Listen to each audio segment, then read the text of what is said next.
So now in this video we're going to wire the 555 timer here in Astable mode. We're just going to make a quick video on this. So we have to power the 555 timer, pin number 1 to the negative side of the power supply ground, and pin number 8 over here, also called VCC, is wired to the positive side of the power supply. I have this capacitor here because this circuit is very sensitive to sudden power voltage changes, and if I bump this power supply it throws off the voltage and messes us up. So the capacitor gets charged and helps provide power for the integrated circuit for really brief periods of times so that the voltage stays pretty steady across it.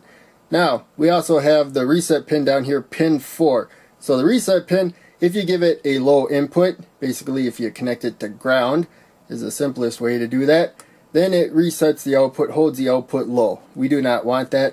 And so we put it to the positive side of the power supply, tells it not to do anything. Now we have the output here, pin 3, coming to a couple LEDs. LEDs make this circuit a lot nicer because you can see them flash as the output goes from high to low. And so the blue LED, you can see here we got the resistor to the positive supply, 1 kilo ohm. We got a larger value for the blue LED because it gets brighter at lower currents. So 1 kilo ohm to the long lead anode. Short lead, the cathode, comes to ground, and then it will light up when the output is low, basically connecting to ground. When the output is high, we got the red LED. So we got current going from the positive supply as close as it can get. It doesn't make a direct connection, but in case to the long lead, the anode, short lead, the cathode, there is to 220 ohm resistor to the negative side of the power supply. So it will light up when the output is high.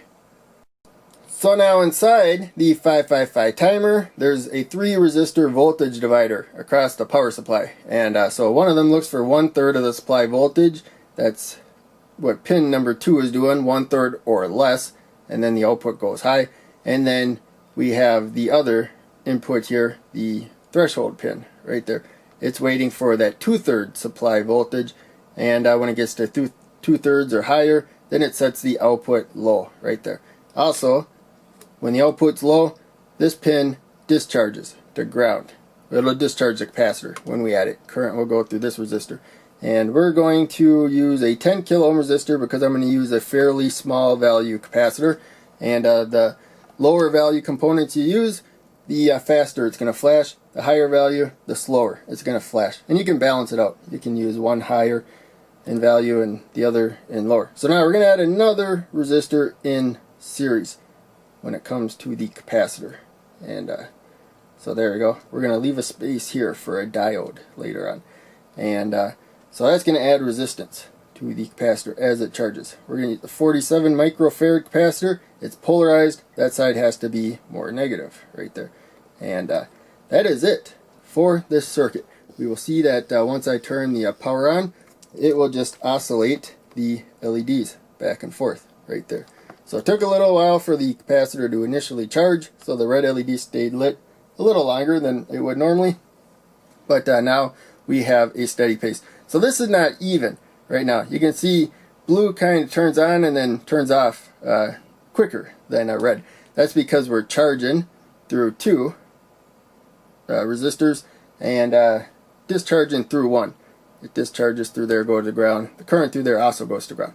When it comes to discharging the capacitor, it only discharges through 1. So we're going to take this diode here. So we don't want to charge through 2 resistors. So we'll go through a resistor and then the diode and then the capacitor. So diodes don't really limit current. They drop some voltage, but they don't limit current. So we'll have a lot more current right now while it's charging, and it'll have no effect while it's discharging because that's reverse bias. When you're trying to discharge it, it doesn't let current go through it. The current has to go through the resistor. So now it's charging through a 10 kilo ohm resistor and diode and discharging through a 10 kilo ohm resistor. And so it's not perfectly even at the moment, but it's quite a bit better than it was before. So that is it for this circuit. Hope you enjoyed.